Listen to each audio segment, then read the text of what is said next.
Good afternoon. How are you? I'm fine, Zee. How are you? Good. Do you want to introduce yourself and where we are right now? Sure. I'm Greg Profrock. I'm one of the architects working on the restoration of the Rumsey shelter here in Delaware Park. This is a shelter house where people could go inside and take a break from a storm and also take care of their personal needs. And so it's a building that's been here since around 1935. It's been closed to the public for quite a long time, and now the Conservancy and the team involved are rehabilitating it so it can be used by the public again. So, so Anthony James is the official architect of record and began the project, and I've been sort of carrying out the details. And my partner here, partner in crime, is John Macro of Peyton Barlow. I've been here in the fall, started with the roof, got the slate done beginning of the winter, and we're going to start working on the outside and finishing off inside this spring. Yeah. So John's the superintendent for Peyton Barlow Construction Company. He's been here every day to make sure things are happening, and sometimes it looks like he does about half the work and then manages other people to do the other half the work. Yeah. So I think he's a real craftsman, like I don't always see anymore these days. So I'm happy to have had John on the project. What we do. Perfect. Do you want to take us on a tour of the building? Sure. Okay. Do you want to walk around the outside quickly a little bit? And then Yep, go that sounds inside? perfect. All right. So why don't I stand while you get some good views of the building? But from the outside, the building will look basically the same in the end as it did before. And the work has been to restore the materials and refresh them. So starting from the top down, all of the stone, slate, tiles that you see on the roof are all new. And all of the, what's called flashing, the metal pieces that cover the joints so the water won't get in, all the flashing is brand new copper. So everything above this green fascia board around the perimeter, that's all new material. The original wooden structure was there, the roof rafters and the wood deck, but some of that was rotted, so a good amount of that had to be replaced as well. But basically we have like a new waterproof, long-term, durable roof on this that should last. How long do you think, John? Is it 100 years. 100 years. Slate tiles do last a long time. The prior slate tiles were up here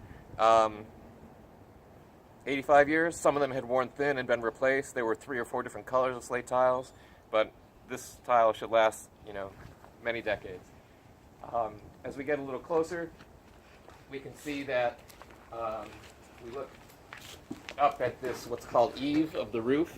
There's 3 different colors. There's a green fascia board, another green fascia back there, and then these ends of the beams are red and the soffit is white. So almost all of this material was here, but some portions had to be replaced, and it all has been repainted in the historical colors. So Anthony James, my boss, came out and scraped through the various paint layers, found the original colors that were under there, and then we found new paint colors to match the old. So what you see is what we believe the building appeared like in the first place. So continuing on, the stone walls, these are the original stone finish layer on the walls. The walls have more rough masonry in the middle, and they have this nice rough stone on the outside and then glazed blocks on the inside. So the walls essentially are not changing, but where there's graffiti or blemishes, we'll be cleaning that up, taking the paint off.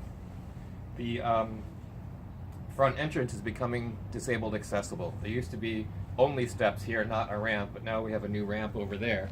So if someone wants to come to the building either in a wheelchair or they just had trouble climbing a step, then they'll be able to go from the path that has always been there up to the front porch and then in the front door. I guess what you see over here on the right also are plywood shields over where the windows have been and will be. The original windows were all taken out to be restored in a shop, so the plywood's there to protect the building until the windows come.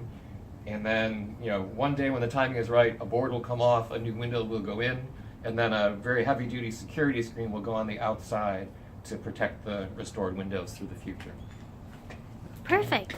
Any other features that are outside of the Rumsey shelter? Yeah, I'll just mention that we are going to be draining the stormwater off the roof sort of more effectively than before. It'll be taken away from the building. There won't be groundwater in the ground. And then there are things no one will ever see that really had to be done. There had to be a repair of the water line supplying water to the building. the power was cut from the building between the telephone pole and the building, so there was effort among the contractors and National Grid to restore the electricity. So all the basics that keep the building functioning needed to be repaired and reconnected before we can use it. Awesome, thank you. All right, we'll resume the next video for the interior of the Rumsey shelter. Thank you, Greg. You're welcome.